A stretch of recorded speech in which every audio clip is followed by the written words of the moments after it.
Hello everyone! When summer arrives, air conditioner and refrigerator are the two most important home appliances to cool down the heat wave. In the previous videos, we focused our introductions on air conditioners, which has given us an in-depth understanding of how an air conditioner unit is tested. However, besides the air conditioner, the refrigerator is another essential appliance in daily life, especially during the hotter and hotter summers. People are always used to grab the chilled lemonade from the fridge to cool down themselves. But have you ever thought about how ancient people stored their food before refrigerator emerged? And nowadays, how was the refrigerator tested before it can be brought to the market? There is a famous story illustrated about how people transport the fresh lychees from Guangdong to Chang'an in ancient China of the Tang Dynasty. Apart from traveling day and night, they also used low temperatures to extend the lychee's freshness. As far back as the Zhou Dynasty in China, there was a job position in the government called the Lingzhen, set particularly for finding, obtaining, and storing ice. The Book of Songs depicts this with the lines, "In the second month, we chisel the ice with loud sounds. In the third month, we store it in the ice house." During winter in the ancient days, people would chisel a large bunch of ice or snow from the lakes and rivers. They would then dig some deep cellars in the high, dry, and shady locations, often on northern slopes of a mountain or under tree shade. By this method, the soil can insulate the heat to be transferred to the ice in the storage, and therefore, the ice won't melt during the hot summers.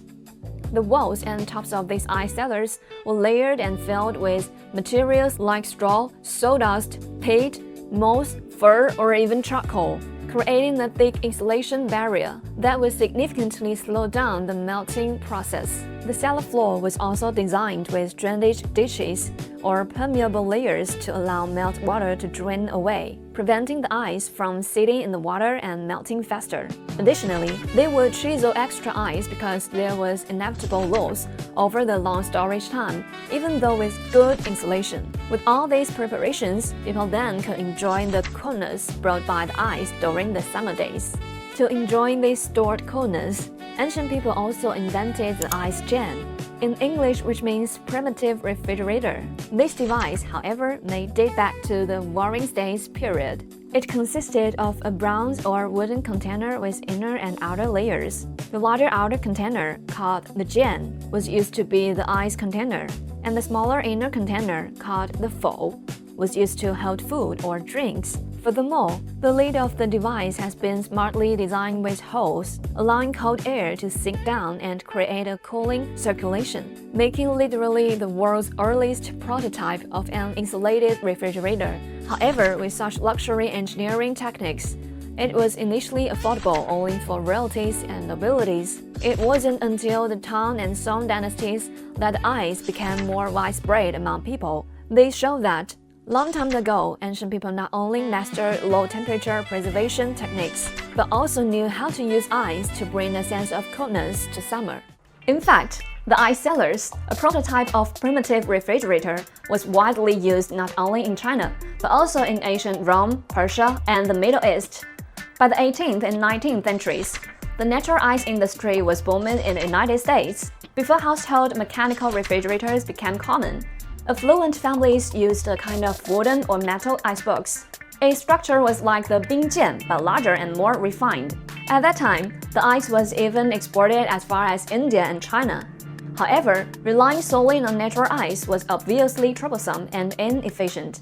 In 1805, the talented American engineer Oliver Evans proposed the revolutionary conceptual design of a closed vapor compression refrigeration cycle. He envisioned compressing a gaseous refrigerant into a liquid using a compressor, then allowing the liquid refrigerant to evaporate while cooling was needed, absorbing a large amount of heat, and finally pumping the evaporated gas back to the compressor to be recompressed, completing the cycle. Then, in 1834, American inventor Jacob Perkins, building on Evans' compression cycle theory, successfully built the world's first working vapor compression ice maker, proving the visibility of the compression cycle. However, these early ice makers were still used as refrigerant. It wasn't until 1859 that French engineer Ferdinand Carré built an absorption refrigeration machine using ammonia as a refrigerant. However, compared to the ether, the ammonia has more advantages, like higher latent heat of vaporization and lower cost. But it also has many disadvantages, such as toxic and irritating. Carré's machine was exhibited and drawn on the wall at the 1862 London International Exhibition, primarily used for making ice. Up to this point, refrigeration technology hadn't yet entered the home. It was nearly impossible for normal people to use refrigeration equipment. However, this was changed with the emergence of German engineer Karl von Linde, who pushed compression refrigeration technology into practical application, making it accessible for ordinary people at home. He improved the steam compressor, chose ammonia as the refrigerant, and integrated the compressor, condenser, expansion valve, and evaporator into one unit. In 1879, he designed and built the world's first practical domestic refrigerator. From then on, the refrigerator was no longer an ice jam but a machine with a metal cabinet that could actively generate cold air.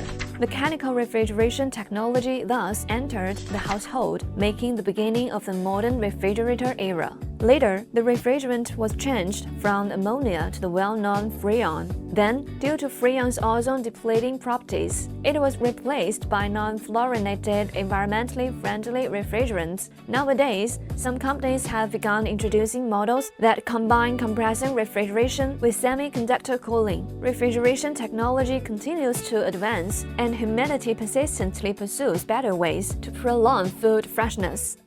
In conclusion, a refrigerator is defined as a refrigeration appliance. Unlike an air conditioner that provides cool to people, a refrigerator provides cool for food. Previously, we learned that the entropy difference method can calculate an AC's cooling capacity, and the heat balance laboratory can accurately measure it. So, how can the cooling capacity of a refrigerator be tested? This brings us to the specialized laboratories that gives refrigerator their health checkups. In the next episode, I'll take you to see how refrigerators are tested. If you are interested in refrigeration technology, feel free to contact us. See you next time!